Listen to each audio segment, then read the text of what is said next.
Good morning, everyone. And today is a Friday, but our topic is quite loaded. And I apologize again for this delay of posting this new lesson. And our lesson for today would be about currencies because I think this is going to be a three-part lesson because there are people who are quite interested in this topic. And in fact, just recently I attended a webinar on cryptocurrencies, and I remember that I was an advisor of a thesis for a thesis on cryptocurrency, specifically Bitcoin. And I remember in one of my travels in Europe, I saw it's like an ATM machine or ATM, but there's a label there that says Bitcoin. So that was the first time that I came across with the word Bitcoin.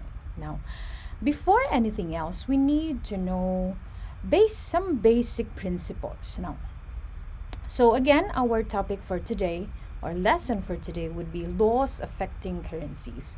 But before anything else, we have to know the general concepts that affect currencies. First would be we will go a bit on economics.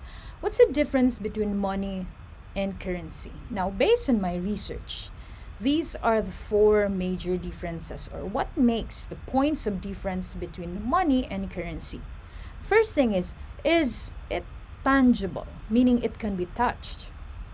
Money cannot be touched, but currency can be touched. Now, actually, there's a line or one of the sources that I looked up into. It says that currency is the life form of money. If you hear some hissing sound, now my Mac is the problem with the fan of my Mac still unresolved. I'm sorry for that. Now, is it a medium of exchange? Yes, both can be a medium of exchange, money and currency. Now, we may have like lots of money, but everyone or like money is a general concept and currency is the more specific one. And if you look at your wallet now, whatever banknotes or coins there, that's currency, the Philippine peso rather. Now, is there a store value for money? Yes, there is. It has value. It has an its intrinsic value. That's the term for that. Now, does currency have intrinsic value or does it store value? No, because there are policies, fiscal policies that would affect the valuation of currencies. That's why there's a fluctuation or an inflation of the value. Now, is it an indicator, economic indicator, related to the characteristic, whether it is a store of value? The third one, as per data on the table. So money is an economic indicator, but currency is an indicator of monetary or fiscal policies of a government. So you have to know the difference. For those who are economic majors back in your undergrad and taking up law, this is very easy, especially those who are also in accounting. Now, to have a better view or to have a better understanding, this is what the Philippine peso is, the currency of the Philippines, as of October 21, 10 p.m. So that was last night, in relation to another currency, which is the US dollar. So that's when you go to banks, actually, you get to see their buying and selling and the value of the Philippine peso if you buy it using your dollars or if you buy US dollars using Philippine peso. Now, as of last night, the value of Philippine peso is, or $1 vis-a-vis or in relation to the Philippine peso is 50 pesos point 81. What does it mean? If you go to a bank and you will say, can I buy a dollar? You need to have 50 pesos and 81 centavos in order to get $1. Okay? Now, for those who are still not in law school, I think this concept is quite understandable, because if you just listen to your economics teacher back in high school, then you will be able to understand. Now, the first law that we will be tackling about currencies would be Republic Act 265.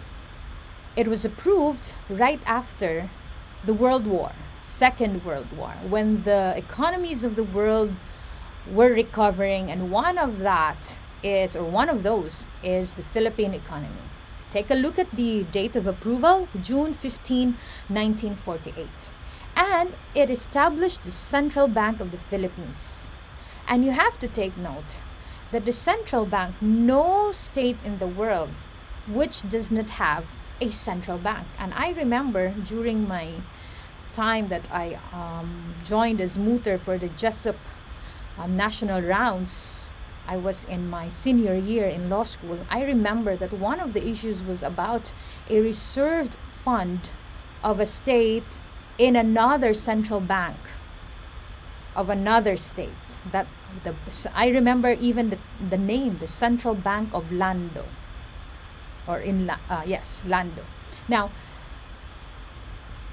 you have to remember that there is a capital for the central bank, and at that time, Republic Act 265 established the capital of the central bank after the war, as part of the rehabilitation process after the war, was 10 million pesos.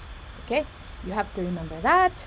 And this law sets the objectives of the Central Bank of the Philippines. And there are three, as you can see. To maintain monetary stability in the Philippines. Second, to preserve the international, another clerical error, value of the peso and convertibility of the peso into other freely convertible currencies. Now, if you take a look at the first two objectives, actually it's a reflection of the comparison that we made. Money versus currency.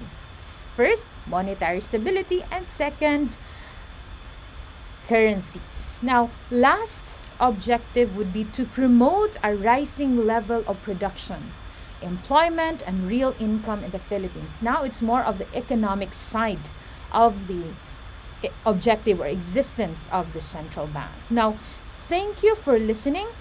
But before we end, and we'll tell you the next lesson's topic, we have to know first how Republic Act 265 defines currency. Article 3, Section 51 of the law provides that all Philippine notes and coins issued or circulating in accordance with the provisions of this act. Now, the notes, again, is your paper money because it's considered as banknote. And the coins that you have, I even have the 20 peso coin. I'm collecting that, although we will tackle another law later that governs the collection of coins. There's a limitation to that. Okay, so again, for next meeting, we will tackle about legal tender, the characteristics of the currency, and international reserve. And I will include another very important law on legal tender. When can a particular amount be considered as legal tender? And that's actually the crux of cryptocurrencies. Why is it considered as a legal tender in our jurisdiction? We will answer that in the future parts of this lesson. So again, the Lex team is thankful to those who liked our Facebook page, and the last time I checked, it's around 8,000. And for our YouTube subscribers, I think it's 2,600. Thank you so much. And we have constant visitors in our website, and I'm currently making some edits on the website contents. So I thank you, and I hope you enjoy your weekend, and please look forward to the quiz tomorrow. I'll try my best despite the side effects of my vaccine and the fact that I get COVID. I'm still having that what do you call that? My friend said it's brain fog. Okay, thank you so much and have a happy weekend. And it's almost November. It's the last week of October. Thank you, thank you, thank you.